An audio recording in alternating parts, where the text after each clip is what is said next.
오늘 본문의 세 번째 순환 예고를 하십니다.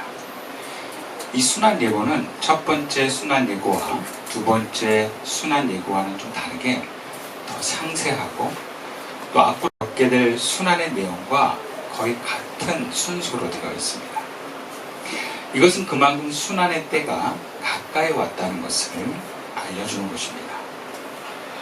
근데 예수님의 이런 말씀과는 또 이런 행보와는 다르게 예수님의 제자들은 어떻게 보면 참 예수님의 뜻을 모르고 예수님의 길과는 전혀 다른 길을 바라보면서 요구합니다. 그리고 심지어 그들의 어머니까지 내세워서 요구를 합니다. 그 내용이 20절과 21절 말씀이에요. 그때 세베대의 아들의 어머니가 그 아들들을 데리고 예수께 와서 절하며 무엇을 구하니 예수께서 이르시되 무엇을 원하느냐 이르되 나의 이 두 아들을 주의 나라에서 하나는 주의 우편에 하나는 주의 좌편에 앉게 명하소서. 어떻게 보면 치맛바람입니다. 아이들 앞에 엄마가 뭔가를 아이들 대신해서 아이들의 요구사항을 전하는 것입니다. 아들들을 예수님 앞에 절을 시키고 예수님께 무언가를 요청하는데 그 내용이 기가 막힙니다. 예수님께서 하나님 나라를 세우실 그때에 두 아들, 지금 야고보와 요한을 놓고 하나는 주의 우편에 하나는 주의 좌편에 앉게 명하소서라는 거예요. 명령하라는 거죠. 다 큰 아들을 데려다가 예수님 앞에 청하는데 당신의 나라를 세울 때에 하나들은 당신의 우편에 있는 영의정에 하나는 좌편에 있는 좌의정에 세우라는 거예요. 우리 아들들이 개국공신이니까 당신이 왕되면 그럴 만한 자격이 있는 거 아니냐 이거죠. 아니 베드로도 있는데 베드로보다 더 높은 자리. 아마 이 엄마를 내세운 이유가 아닐까 싶어요. 베드로 때문에. 엄마가 좀 딱 들어와야 이 베드로를 좀 제껴놓고 강하게 요청할 수 있으니까. 그래서 먼저 높은 자리를 차지하기 위한 사전 로비다 이렇게 볼 수 있어요. 참으로 약삭빠르죠. 못됐습니다. 사람이 자기 욕심에 사로잡히면 나타나는 현상을 자기 욕심대로 바라보며 해석합니다. 그러니까 예수님이 우리가 예루살렘으로 올라가노니 한 것도 야 왕 들어가나 보다. 오히려 예수님 죽으러 가시는데 그래서 순환 예고를 하신 건데 이야 진짜 왕 되나 보다. 그러자 예수님이 차분하게 얘기를 해주십니다. 22절 말씀이에요. 예수께서 대답하시되 너희는 너희가 구하는 것을 알지 못하는도다. 내가 마시라는 잔을 너희가 마실 수 있느냐? 그들이 말하되 할 수 있나이다. 예수님은 그 야고보와 요한의 어머니를 포함한 야고보와 요한의 무지를 알고 계시지만 그걸 다 일일이 설명해 주지 않습니다. 오히려 그냥 예수님 자신이 마실 잔에 대해서 설명도 아니고 제안을 합니다. 내가 마시라는 잔을 너희가 마실 수 있다. 그러니까 영의정 좌의정 좋은데 너희들이 요청하는 것만큼 내가 먹는 그 잔도 너희들 마실 수 있느냐, 그럴 만한 자격을 위해서 이렇게 할 수 있느냐라는 거죠. 사실 구약에서 잔은 하나님의 진노를 뜻할 때 사용됐다고 합니다. 근데 예수님은 이제 인류의 죄를 안고 십자가의 대속제물로 죽으러 가는 사명을 이렇게 잔으로 표현한 것입니다. 예수님이 자신이 마실 잔을 구체적으로 설명하지 않은 것도 그렇지만 제자들은 그것을 묻지도 않고 자신의 기대와 생각대로 냉큼 받아버립니다. 뭐라 그래요? 그들이 말하되 할 수 있나이다. 아마 제자들은 그리스도의 잔을 하나님 나라를 세웠을 때 축배의 잔이거나 아니면 이것을 위해서 뭔가 순교자의 죽음으로 이해를 했기 때문에 할 수 있다 라고 대답했던 것 같아요. 참으로 예수님과 다른 방향을 보고 있습니다. 동상이몽이라고 하죠. 어머니까지 대동해서 이렇게 권력을 탐하니 여러분 이런 모습을 보는 예수님께서 얼마나 한심하겠어요. 지금 바로 전에 무슨 얘기했어요? 나 죽는다 그 얘기거든. 나 십자가에 죽을 거야. 부활한다는 얘기도 하지만 죽는다는 얘기를 하는데 왕 되면 여기정좌이정하게 해달라는 거죠. 지금 이렇게 얘기를 하는 사람들이요 3년 동안 예수님과 함께 먹고 잔 사람들, 제자라는 사람들. 물론 나머지 제자들도 그런 같은 마음이었을 것입니다. 그리고 이 모습은 사실 우리들의 모습이기도 합니다. 우리는 예수를 오래 믿었는데 더 다른 걸 원하는 사람들이 많습니다.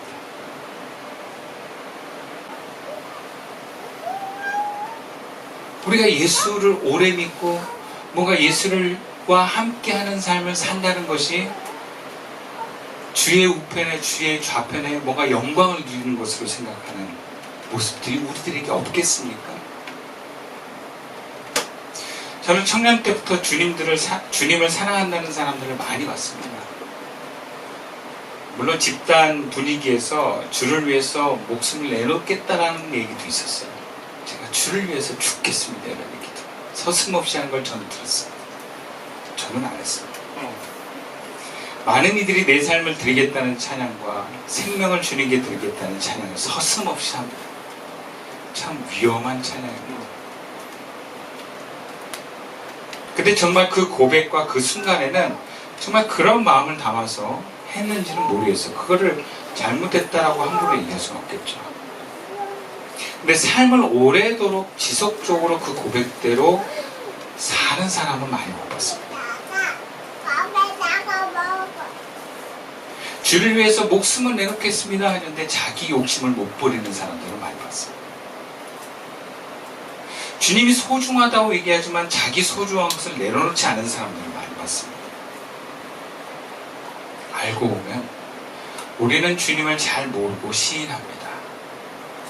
자신도 모르고 예수님도 잘 모릅니다. 본문의 야고보와 요한처럼 말입니다.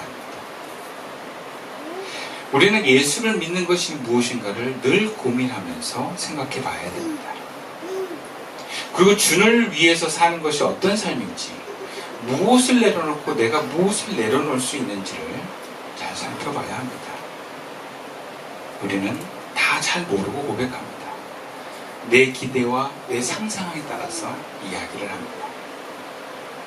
근데 놀라운 건 내가 잘 모르고 이야기하고 대답해도 주님 그것을 일단 받으신다는 거예요. 23절 말씀이에요. 함께 읽어볼까요? 시작. 이르시되 너희가 과연 내 잔을 마시려니 내 좌우편에 앉는 것은 내가 주는 것이 아니라 내 아버지께서 누구를 위하여 예비하셨든지 그들을 얻을 것이니라. 야고보 요한이 마실 수 있습니다 라고 대답을 했는데 못 모르고 대답을 했는데 예수님 그 고백을 받으셨습니다. 실제로 두 형제 중에 야고보는 제일 먼저 제자 중에 순교하는 사람이 되었습니다. 그리고 사도 요한도 교회의 한 기둥이 되어서 정말 귀하게 교회를 섬기고 또 후에는 밤모섬에 유배되어서 고난 가운데 오래도록 유배 생활을 했습니다. 물론 그곳에서 많은 복음서의 편지와 혹은 요한계시록을 썼다고 전했는 거지만 외롭고 힘겨운 그 삶을 우리가 예상할 수 있습니다.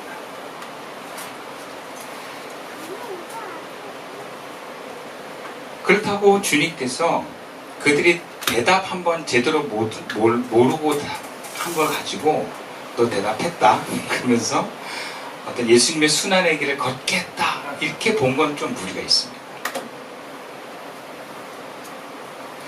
이것은 어떤 면에서는 예수님께서 지금 그들이 철이 없고 잘 모르지만 변화되어서 주의 길을 서게 될 것을, 그래서 예수님처럼 순교의 잔, 고난의 잔을 마실 것으로 알고 믿으셨다라는 거예요. 그 믿음 안에서 예언한 것이다.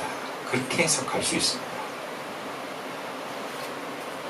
그렇다면 그들은 잘 모르면서 어쨌든 대답은 했는데 그들의 대답을 들으면서 예수님은 무언가를 아시거나 보셨을 것이다. 이렇게 한번 유추해 볼 수 있습니다. 사실 우리 모두 철이 없습니다. 청년 시절 못 모르고 주를 위해서 목숨 걸 사람 해서 손든 사람도 있었고, 다들 못 모르고 들고 그것이 무엇인지도 모르지만 따르겠다고 고백했던 사람들, 그 고백들을 주님은 다 아십니다. 우리가 그럴 수 없다는 것도 아십니다. 그러니까 우리가 막 주를 위해서 젊었을 때 뭐 목숨 걸겠습니다, 고난 받겠습니다 이런 거 못할 거 주님 다 아세요. 모르시겠어요? 그거 한번 손들었다고, 그거 한번 일어났다고, 너 그때 일어났어? 그러니까 지금 가. 주님 그런 분이실까요? 아니면 그때 손 안 들었다 그래서 너 주의 길에서 넌 배제야, 너 안 들었잖아, 이런 분이실까요? 그것도 아닌 것 같아요. 중요한 것은요, 주님은 우리 중심을 보신다는 거예요. 우리가 할 수 있느냐 없느냐가 아니라 진짜 그 마음속에 진심이 주를 향하는 거예요. 주님을 사랑하는 거예요. 내가 할 능력은 안 되고 몸은 안 되지만 내 안에 중심에 주님을 향한 중심이 있다면, 진심이 있다면 주님은 그것을 보십니다. 그리고 그것을 그 자신이 아니라 하나님이 이루게 하실 것을 주님은 믿습니다. 사실 우리는 저를 포함해서 변화에 대한 요청을 받지만 우리는 믿음이 잘 오질 않습니다. 다른 사람들에 대해서 특히 믿음이 잘 오지 않습니다. 오랜 세월을 살아가면서 우리는 사람들을 경험해 봅니다. 많은 경험 중에 하나가 뭐냐? 배신이라는 경험. 정말 기대한 그 기대를 많이 무너집니다. 친한 친구들한테 상처받습니다. 그리고 사귀는 사람으로부터 배신을 당합니다. 그러면 그런 배신의 경험을 하면 확신으로 굳어집니다. 아, 사람은 믿을 만한 존재가 아니야. 그래서 흔히 우리 이렇게 우스갯소리로 얘기하잖아요. 사람은 사랑할 대상이지 믿을 대상은 아니야. 여러분, 사랑과 믿음이 별건가요? 이게 분리될 수 있는 건가요? 사랑 안에 믿음, 소망, 사랑이 같이 있는 거예요. 사랑하면 믿음도 가는 겁니다. 어떻게 사랑하는데 믿질 않아요? 난 너 사랑해. 근데 넌 안 믿어. 이게 사랑입니까? 부부 사이에 사랑하는데 넌 안 믿어. 그러면 그 부부가 온전한 사랑의 관계인가요? 아니에요. 근데 우리는 변화될 것을 믿지 않으려고 하는 거예요. 왜? 또 상처받을까 봐. 상처받지 않기 위해서 변화되지 않는다는 정의와 확신으로 사람들을 뭔가 벽을 치는 것을 우리는 선호합니다. 왜? 그래야 나를 보호할 수 있으니까. 그래서 늘 의심으로 대합니다. 그러다가 배신을 하는 것을 딱 보면 뭐라 그래요? 거부하네. 그럴 줄 알았어. 그러나 예수님은 주의 제자들에게 이런 확신을 갖고 말씀하십니다. 23절 말씀을요, 세 번역으로 번역을 해서 말하면 이렇습니다. 예수께서 그들에게 말씀하셨다. 정말로 너희는 나의 잔을 마실 것이다. 정말로라는 표현을 써요. 예수님은 도대체 무슨 확신으로 여전히 무지하고 비겁하고 권력을 탐하는 제자들에게 너희들이 변화되어서 아무도 가지 않으려고 하는 이 주의 길을 가게 될 것이라고 말씀하셨겠습니까? 단순히 그렇게 되기를 기대해서 믿음으로 선포하신 것이겠습니까? 넌 그렇게 될 줄 믿는다, 이렇게. 여기서 과연이라는 단어, 세 번역에서는 정말로라는 해석을 했던 이 단어가 메시지 성경에서는 생각해보니 너희는 과연 내 잔을 마실 것이다 라고 번역을 합니다. 그러니까 그냥 막 던진 멘트가 아니라는 거예요. 본인이 확신을 가지셨다라는 거예요. 예수님이 앞으로 일어날 일들에 대해서 제자들의 능히 당신이 생각하는 주의 잔을 마시게 될 거라고 확신하신 것입니다. 그 다음에 이 확신이 어디에서 온 것입니까? 단순히 예수님이 신이기 때문에 미래의 일들을 다 보시기 때문에 그런 차원에서 확신을 하신 걸까요? 물론 기록자 마태는 이미 일어날 일들을 보고 확신 있게 기록할 수 있었을 것입니다. 마태복음이 쓰여졌을 당시는 이미 야고보는 순교했습니다. 그리고 요한도 죽었거나 아니면 주를 위해서 고난을 받는 것을 모르는 사람이 없을 때였습니다. 그런 사실을 기반으로 기록할 수도 있습니다. 그러나 우리는 예수님이 아무것도 모르는 이 철모르는 이 제자들을 향한 관점에서 예언의 관점으로 예수님이 선포하셨다고 봐야 됩니다. 이것은 무언가를 근거로 해서 예수님이 믿음으로 선포하신 것입니다. 변화될 것을 예수님은 확신했습니다. 예수님이 마시는 잔을 순교자들이 바라보는 십자가의 그 길을 걸어가는 그 예수님이 생각하는 그 잔을 마실 것으로 확신했다라는 거예요. 그리고 그것을 그 길을 걸어갈 수 있는 무언가를 예수님은 보았습니다. 씨앗을 보았습니다. 중심을 보았습니다. 그리고 그들을 향한 하나님의 계획을 보았습니다.